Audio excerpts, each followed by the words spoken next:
I'm going to talk about a guy who, no matter how I study him, I don't understand how he does all that he does.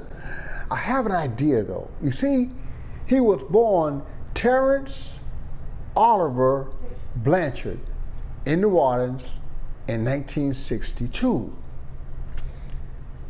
His dad was named Joe Oliver Blanchard. So when your dad is named after one of the most famous trumpet players in the history of jazz, you already typecast. So I would have to assume that when young Terence was crawling around his diaper, he must have had a piano and a trumpet right next to him, because this man has done so much stuff. Let's just throw one thing out there. He is a musician, he is a composer, and he is an educator, and he has achieved at the highest level in all three of those different areas of pursuit. Let's talk about composing. He has composed over 40 full movie scores. Over 40. Not only does he compose them, he plays in them too. And he's played in over 50 movie scores. That's just that one career. Now, his biggest collaboration is with Spike Lee, of course. And between 1991 and 2002, he wrote 21 movie scores for Spike Lee, including 4 separate ones in 1994 alone. Think about that. And this is just one of the 3 roles this cat's on. Okay? And among the people he's collaborated with as a composer for film scores, you got George Lucas, to name one or 2. So he's doing this stuff at the highest level. He went to inner city schools in New Orleans, and eventually New Orleans School for the Arts, where he was taught by the legendary Ellis Marsalis. And this is long before Ellis was known outside of New Orleans. Ellis was simply the piano player for Al Hurt at this time. And at this time, Wynton was just, he hadn't even made his first recording. He was just starting his career, and Branford, I think, may have been just starting to play with Bohanna's band. So, you know, Ellis at this time was a part-time piano player, part-time educator in New Orleans, and that's all any of us knew. From there, he went on to Rutgers University and studied there. Learned a whole lot. Rutgers was very, very rich environment. A lot of money invested in that jazz program, brought some of the best cats out of New York to come there and teach. So people at Rutgers during those years were getting the real deal. Terence was very, very talented, and we'll come back to that in just a minute. But as a result of what he did after leaving Rutgers, he has found himself as director of the Thelonious Institute of Jazz for 11 years. He was the artistic director for the Henry Mancini Institute at the University of Miami. He was also the esteemed visiting professor of jazz composition at the Berklee School of Music, and currently he has an endowed chair in jazz studies at UCLA, and they have him hooked up on a contract through 2024.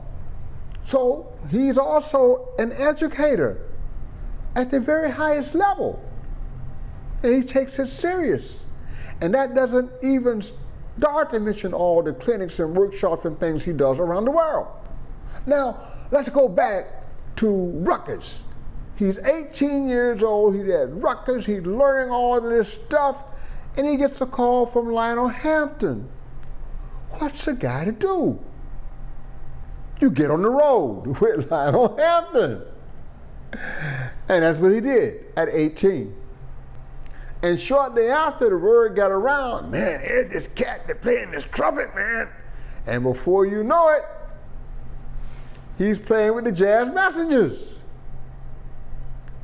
with all the bad cats that came along through that group, including his homeboy, Donald Harrison and Mulgrew Miller and all those guys.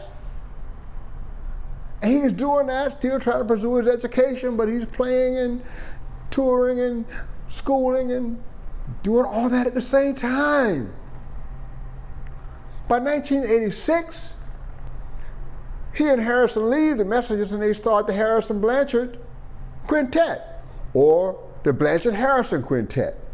They'll say in the bio, the Blanchard Harrison Quintet, but all the recordings, and I have them all, Black Pearl, Spiral Staircase, all that stuff, it says Harrison Blanchard, because at that time Donald Harrison was a little older and he had a higher profile than Terence Blanchard. It was a Harrison Blanchard Quintet, which, by the way, I saw at the Clearwater Jazz Holiday somewhere around 1987 or so. You can check that out, Steve. I'm pretty sure that's what it was. Now, they did that for a number of years. And then, of course, here comes Spike Lee, 1991. Hey, I need you to write a score for my movie because my father can't do it anymore. Bill had always written the scores for Spike Lee. Bill Lee, great bass player, had written the scores for his son's movies. But in 1981, that became Terence's job. And here we go again. Now, so Terence starts writing, but he's still playing. He wasn't happy with his playing. So while he's starting to do all this writing, he takes time off from playing and touring and goes through a complete embouchure change to improve his sound and his range. And it worked. He came out stronger than ever.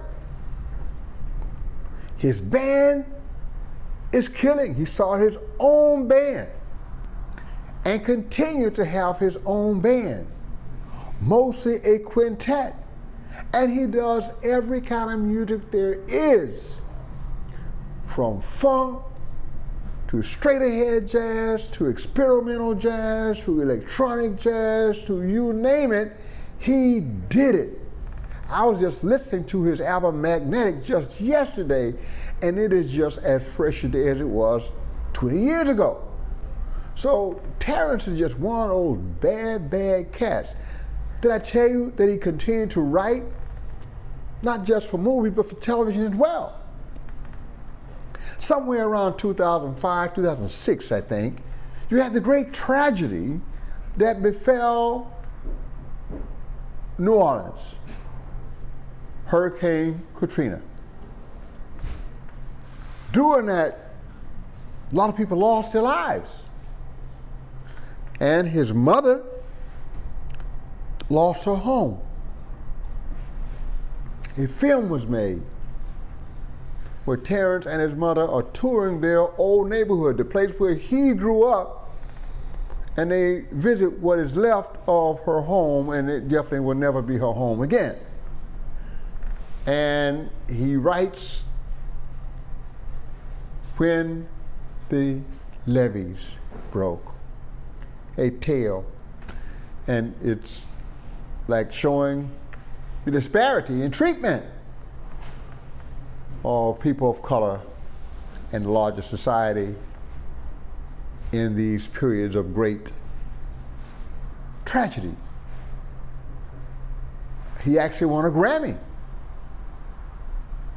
for that music that was written, and an Academy Award as well. Terence Blanchard also works in the classical side of things. He had written an oratorio. It's called Fire. Locked up in my bones. That's like an old gospel thing. Got the fire locked up in my bones, talking about the spirit. And in jazz, when you're playing, you got the fire locked up in your bones then too. So he wrote this thing about the African American experience. It's called Fire Locked Up in My Bones. The Metropolitan Opera is going to produce that. Libretto has been written, everything, and it's going to be premiered by the Metropolitan Opera in the 2021-22 season. It will be the first time that the Metropolitan Opera has ever highlighted and featured the work of a black composer in his entire 136-year reign, existence. It has never done anything by a black composer. Terence Blanchard is going to be the first, and that's on the classical side. Did I talk about the movies? Did I talk about the jazz? Did I talk about what a great trumpet player he is? Did I talk about what a great educator he is? Did I talk about what a great human being he is? I remember when they walked by at Clearwater Jazz Holiday, I was standing there with my son and some of his friends. These guys are on their way to the stage. They were going to be late. They didn't care. These young guys reached out to them. They stopped and they had a conversation with them. And then later, they invited them to the jam session that used to take place after the festival almost every night. And they sat with these guys and schooled them and educated them, and etc. And I think as a result, my son and his friend Clay Perry both became professional musicians. Clay is one of the biggest producers in Nashville right now, after having a great career in Miami. And my son is an educator and professional bass player in the New York City area. And the bass player at that time with the Harrison Blanchard group was Rodney Whitaker. Rodney Whitaker became his pen pal in the days before cell phones and all that, and schooled him about how to become a proficient bass player if he was going to make it into the professional world. This is the man's heart as well. So even when he was in his early 20s, playing and putting together his first groups in 86, 87, whatever, he was still an educator, because he may not have had a university or institute, but the whole world was his university and his institute. Because wherever he saw young musicians who were reaching for guidance, he stopped and gave them as much as he possibly could. We are talking about a multifaceted giant. The shame of it is, most people don't know who Terence Blanchard is. And yet he has been doing this marvelous work for so long. I have to end with this one observation. The last time I saw him, probably 2016 or so, I was at the North Sea Jazz Festival in Rotterdam, the Netherlands.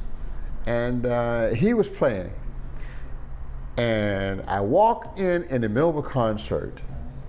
Man, that place was on fire.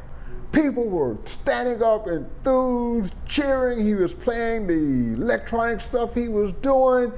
And he was so talking about fire locked up in your bones. You could tell that it wasn't him who had the music. It was the music that had him. He had given himself over to the music, and the people were responding to a man who, from the tip of his toe to the top of his head, was pure love, set the sound, and that is music as practiced by the great Terence Blanchard. Thank you very much.